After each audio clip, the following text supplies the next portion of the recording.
नमस्कार. आपलं आजचं सेशन सायबर सिक्युरिटी, व्हायरस आणि वर्म्स याच्यावर आधारित आहे. माझं नाव विजय भालेराव. आज मी आपल्याला या संदर्भातली जास्तीत जास्त माहिती देण्याचा प्रयत्न करणार आहे. माझ्याविषयी थोडीशी माहिती देतो. मी इन्फॉर्मेशन सिस्टीम्स ऑडिट आणि IT सिक्युरिटी नेटवर्क ऑडिट या विषयांमध्ये काम करतो, ज्याच्यामध्ये आता आपल्या सगळ्यांना माहिती आहे की कुठल्याही बिझनेस किंवा फंक्शन घेतलं तर त्याच्यामध्ये आपण सगळे इन्फॉर्मेशन टेक्नॉलॉजीवर म्हणजे कम्प्युटरायझेशनवर डिपेंडंट आहोत. त्या ठिकाणी ह्या सगळ्या सिस्टीमचं कोणीतरी ऑडिट करणं, त्याच्यामधल्या त्रुटी काढणं आणि जास्तीत जास्त त्या गोष्टींचा बेनिफिट घेणं, ह्याच्यासाठी काम करणारी व्यक्ती म्हणजे सीसा ऑडिटर त्याला असं म्हणतात, सर्टिफाईड इन्फॉर्मेशन सिस्टीम्स ऑडिटर. त्याच्यामध्ये मी काम करतो. मग त्याच्यामध्ये वेगवेगळे विषय येतात. नेटवर्क आहे, इन्फ्रास्ट्रक्चर आहे, सॉफ्टवेअर्स, ॲप्लिकेशन, त्याची सिक्युरिटी, असे वेगवेगळे विषय आहेत. बिझनेस कंटिन्युटी आणि डिझास्टर रिकव्हरी, की इन केस आपल्या मुख्य गोष्टीला काही प्रॉब्लेम झाला तर आपला डेटा सिक्युअर राहील की नाही, दुसरी पॅरलल अरेंजमेंट आपल्याला त्या ठिकाणी अवेलेबल आहे की नाही, अशा पद्धतीच्या या सगळ्या गोष्टींमध्ये मी काम करतो. आणि ट्रेनिंगमध्ये पण ह्याच्यामध्ये काम करतो. IT act, cyber law, information security, server security वगैरे वगैरे. हे माझ्याबद्दलची थोडक्यात माहिती मी आपणाला दिली.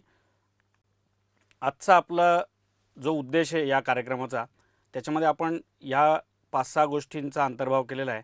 सायबर स्पेस म्हणजे काय, म्हणजे सायबर स्पेसची नक्की व्याख्या काय, कुठपर्यंत त्याची सीमा आहे, नीड ऑफ सायबर सिक्युरिटी म्हणजे सिक्युरिटीची याच्यामध्ये गरज काय, ह्याच्यामध्ये इनबिल्ट काही गोष्टींचा अंतर्भाव आहे का नाही, डिफरंट थ्रेट्स म्हणजे ह्याला काही धोके आहेत का आणि असतील तर ते कुठल्या प्रकारचे आहेत ते आपण समजावून घेणार आहोत. त्याचे कॉन्सिक्वेन्सेस म्हणजे त्याच्यापासनं होणारे जे काही त्रास किंवा ज्या उद्भवणाऱ्या गोष्टी आहेत त्याचा आपण या ठिकाणी विचार करणार आहोत. आणि मग सगळ्यात शेवटी याच्यासाठी घेण्यात येणारी काळजी किंवा सोल्युशन्स ज्याला म्हणतात, अशा पद्धतीने आपण या आजचं सेशन्स प्लॅन केलेलं आहे. आपण आता बघूया what is cyber space. Cyber space म्हणजे नक्की काय, त्याची पुस्तकी जी डेफिनेशन किंवा काय म्हणता येईल ती आपल्यासमोर आत्ता स्क्रीनवर दिसती आहे. Cyber space is a domain characterise by the use of electronics and electromagnetic spectrum. म्हणजे हे सगळं इलेक्ट्रॉनिक या विषयाशी निगडीत असं सगळं शास्त्र आहे. त्याच्यामध्ये म्हणजे इलेक्ट्रोमॅग्नेटिक स्पेक्ट्रम म्हणजे वेगवेगळे सिग्नल्स याचा पण याच्यात अंतर्भाव आहे. To store, modify, exchange data via network system म्हणजे आपण जो काही डेटा या माध्यमातून गोळा करणार आहोत तो एक्सचेंज करणं, देवाणघेवाण, तो मॉडिफाय करणं, त्याच्यामध्ये दुरुस्त्या करणं आणि स्टोअर करणं, अशा सगळ्यांनी मिळून जे काही एक फिजिकल इन्फ्रास्ट्रक्चर म्हणजे त्याचा एक स्ट्रक्चर संबंध तयार होईल त्याला सायबर स्पेस असं म्हणता येईल. अशी ही थोडक्यात असणारी त्याची व्याख्या आहे किंवा डेफिनेशन आहे. आता एवढा या सायबर स्पेसचा उदो सध्या काय चालला आहे हो, ह्याच्या आधी अशी काही सिस्टीम किंवा स्टोरेज असं काही नव्हतं का आपल्याकडे? जुन्या काळीसुद्धा अशा पद्धतीची सिस्टीम आपल्याकडे होती. म्हणजे इन्फॉर्मेशन टेक्नॉलॉजी आणि ती स्टोअर करण्याची माध्यमं त्या काळात अवेलेबल होती, फक्त त्याचं माध्यम हे वेगळं असेल.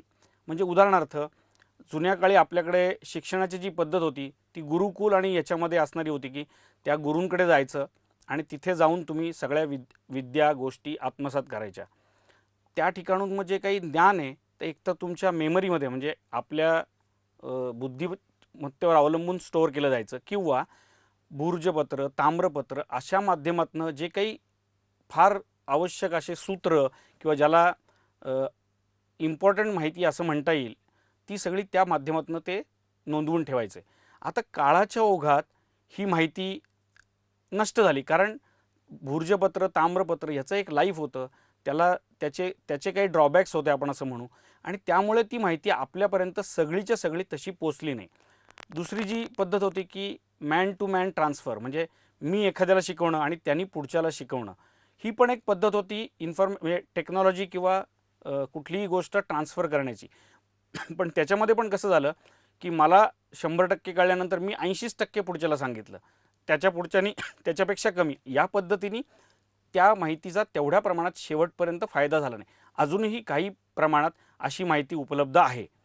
त्यामुळे आत्ता या सायबर स्पेसचा किंवा या इलेक्ट्रॉनिक आणि या इन्फॉर्मेशन टेक्नॉलॉजीचा एवढा उदो करण्याचं कारण त्याच्यातले ह्या सगळ्या गोष्टीतले जे ड्रॉबॅक्स होते ते दूर करून एक सिस्टीम डेव्हलप केली आणि जी इलेक्ट्रॉनिक आणि इलेक्ट्रोमॅग्नेटिकच्या माध्यमातून आपल्यासमोर आली की जी काही वर्ष ती माहिती टिकवून ठेवू शकेल. जसं मागच्या पद्धतीमध्ये ती एक 100-200 वर्षांनी ती ऱ्हास पावली माहिती, तसं न होता याचे ॲडव्हान्टेजेस घेण्याच्या दृष्टीने ही एक सिस्टीम तयार केली आणि ती बऱ्यापैकी सगळ्या जगभरामध्ये ॲडॉप्ट झाली असं आपण म्हणू.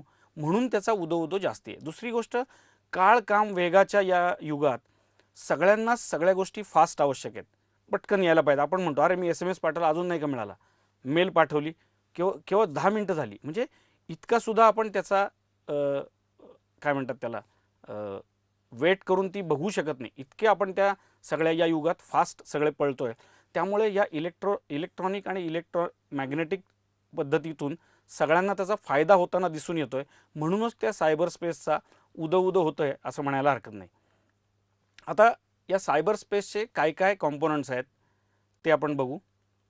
आपल्यासमोर स्क्रीनवर दिसत आहेत, ज्याच्यामध्ये वेगवेगळ्या प्रकारची आपण दैनंदिन वापरत असणाऱ्या या सगळ्या गोष्टी आहेत. सर्व्हर आहे, डेस्कटॉप आहे, लॅपटॉप आहे, वायरलेसची डिव्हाइसेस आहेत, मोबाईल, नेटवर्क आहे, ईमेल आहे. अशा ह्या काही गोष्टी मी आपल्यासमोर मांडल्यात की या सगळ्यांनी मिळून हे सायबर स्पेस तयार होणार आहे. कुठलंही एक सोडून याच्यामधनं आपण या माध्यमाला वगळू शकत नाही. सो हे सगळं मिळून आहे ते सायबर स्पेस आहे. कारण यातला प्रत्येक घटक हा अतिशय महत्त्वाचा आहे. त्यातले काही घटक मी आपल्यासमोर आत्ता स्क्रीनवर दाखवले. अजून असे बरेच घटक आहेत की ज्याचा हार्डवेअर, सॉफ्टवेअर या सगळ्या प्रकारात कुठे ना कुठेतरी ते मोडतात.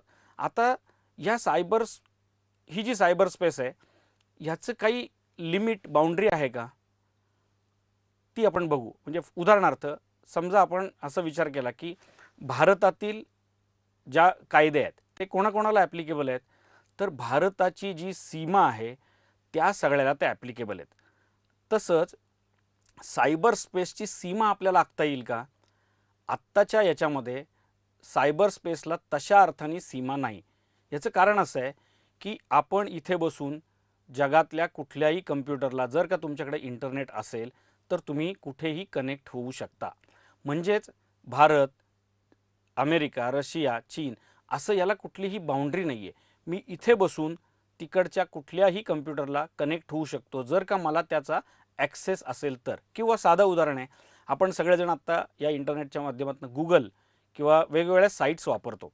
आता ते काय आपला तो जो काही गुगलचा सर्व्हर आहे किंवा कम्प्युटर आहे तो काय आपल्या शेजारी आहे का? नाही, तो कुठेतरी असाच लांब आहे की जो आपल्या भारताच्या म्हणजे देशाच्या सीमेच्या कदाचित बाहेरही असू शकेल, पण तो आपण इथे बसून वापरतोय किंवा ॲक्सेस करतोय.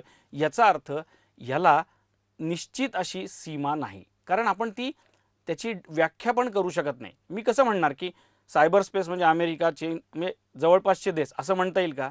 तसंही म्हणता येणार नाही, कारण याची व्याप्तीच इतकी प्रचंड आहे की कुठून कुठेही. म्हणजे आपण आत्ता मागच्या महिन्यातच बघितलं, भारताने जे मंगळावर यान यशस्वीरित्या पाठवलं तिथपर्यंत आपण सिग्नल पाठवतोय. म्हणजे नुसती पृथ्वी नाही तर त्याच्याही पलीकडे या सगळ्याचा कुठेतरी अंतर्भाव आहे. त्यामुळे सायबर स्पेसची अशी डेफिनेशन करणं थोडीशी म्हणजे सीमेच्या बाबतीत अवघड आहे असं म्हणायला हरकत नाही. त्याला लिमिट्स नाही, universe is the limit of cyber space असं थोडक्यात म्हणायला लागेल. हे त्याच्यातले काही आपण कॉम्पोनंट्स बघितले. आता ह्या सायबर सिक्युरिटीची किंवा या सायबर स्पेसला सिक्युरिटी असण्याचं कारण काय? त्याची खरंच गरज आहे का? तर आहे 2-3 पद्धतीने. त्याच्यामध्ये मी 3 प्रामुख्याने मुद्दे आपल्या स्क्रीनसमोर ठेवलेत, ज्याच्यामध्ये मुख्य पहिला धोका असं म्हणता येईल की जो इंटरनेटचा आहे. त्याचं कारण असं आहे की कोणतीही व्यक्ती कोणत्याही ठिकाणाहून कुठेही कनेक्ट होऊ शकते. त्याच्यामुळे जसं मी इथनं दुसऱ्या कम्प्युटरला कनेक्ट होऊ शकतो किंवा ॲक्सेस करू शकतो, त्याच पद्धतीने दुसरा कोणीतरी व्यक्ती किंवा माणूस हा माझ्या कम्प्युटरपर्यंत सुद्धा ॲक्सेस करू शकतो. त्यामुळे इंटरनेट हा त्यातला एक महत्त्वाचा मुद्दा आहे. मुद्दा क्रमांक 2, ई कॉमर्स. आपल्या सगळ्यांना माहिती आहे की आज ई कॉमर्सचा इतका उदो चालला आहे. त्याचं कारण असं आहे की आपण इथे बसून कुठल्याही गोष्टींची खरेदी विक्री घर बसल्या जागी करू शकतो. म्हणजे अगदी साधं उदाहरण, आपण आता त्या फेमस साईट्स आपल्या सगळ्यांना माहिती आहेत की ज्या ईबे, फ्लिपकार्ट वगैरे अशा ज्या साईट्स आहेत त्याच्यावर जीवनोपयोगी ज्या वस्तू आहेत त्या सगळ्या मिळतात आणि तुम्ही इथे बसून ती वस्तू बघून ऑर्डर करू शकता आणि तुम्हाला घर बसल्या त्याची डिलिव्हरी मिळते किंवा ती वस्तू मिळते. इतकं ते सोपं, म्हणजे प्रत्यक्ष मला जाऊन त्या दुकानात जाऊन ती बघून मग त्याचे पैसे देणं अशी काही आवश्यकता राहिलेली नाही. त्यामुळे ई ट्रान्झॅक्शन्स ज्याला म्हणतात ती या ई कॉमर्सच्या माध्यमातून वाढत आहेत आणि त्यामुळे जशी ही वाढत आहेत तसे त्याच्या बाबतीतले धोके पण वाढत आहेत. त्यामुळे ई कॉमर्स हे जसं नवीन उद्योगांच्या दृष्टीने अतिशय चांगली गोष्ट आहे, तुमचे एफर्ट्स वाचत आहेत, फिजिकल त्याच्यात वेळ घालवायला लागत नाही, हे त्याचे फायदे आहेत. पण त्याच्याबरोबर दुसरा तोटा पण आहे की तुमची गोष्ट इथं बसून कोणीतरी ॲक्सेस करू शकतं, हा त्यातला मुख्य धोका आहे. त्यामुळे ह्या गोष्टींचं धोका काय आहे त्यातला, तर जी काही तुम्ही ट्रान्झॅक्शन्स त्याच्यामार्फत करता ती पण कुठेतरी स्टोअर होतात. म्हणजे उदाहरणार्थ समजा मी एखाद्या साईटवरनं एक टी व्हीची ऑर्डर दिली किंवा कम्प्युटरची ऑर्डर दिली, तर त्या साईटवर माझ्या ऑर्डरचं ट्रान्झॅक्शन त्यांना स्टोअर करायला लागतं टिल माझ्या सगळ्या गोष्टी होईपर्यंत. आणि फ्युचरमध्ये पण म्हणजे भविष्यकाळात सुद्धा मी त्यांना काही विचारलं की मी मागच्या वर्षी अमक्या अमक्या दिवशी ह्या टी व्ही तुमच्याकडनं खरेदी केला होता, तर त्याचं रेकॉर्ड त्यांना त्या माध्यमातून सर्च करून ते त्याची माहिती देऊ शकतात. याचाच अर्थ ते माझ्या गोष्टीचं रेकॉर्ड कुठेतरी त्यांनी स्टोअर केलेलं आहे. त्यामुळे ते ट्रान्झॅक्शन त्या बाबतीत अतिशय त्यांना सिक्युअरली स्टोअर करून ठेवणं गरजेचं आहे. तिसरा मुद्दा आहे याच्याच बाबतीतला की बिग डेटा. आपल्या स्क्रीनवर दिसतंय आपल्याला तिसरा मुद्दा जो आहे तो बिग डेटा. बिग डेटा म्हणजे काय, तर शब्दशः त्याचा अर्थ घ्यायला हरकत नाही, मोठ्या स्वरूपातला डेटा. आता मोठ्या स्वरूपातला डेटा म्हणजे काय, आपण सगळेजण आत्ता या सोशल मीडियाच्या ज्या साईट्स आहेत त्या सगळ्या सर्रासपणे वापरतो. मग त्याच्यामध्ये फेसबुक आहे, लिंक्डइन आहे, अशा अनेक साईट्स त्याच्यामध्ये आहेत.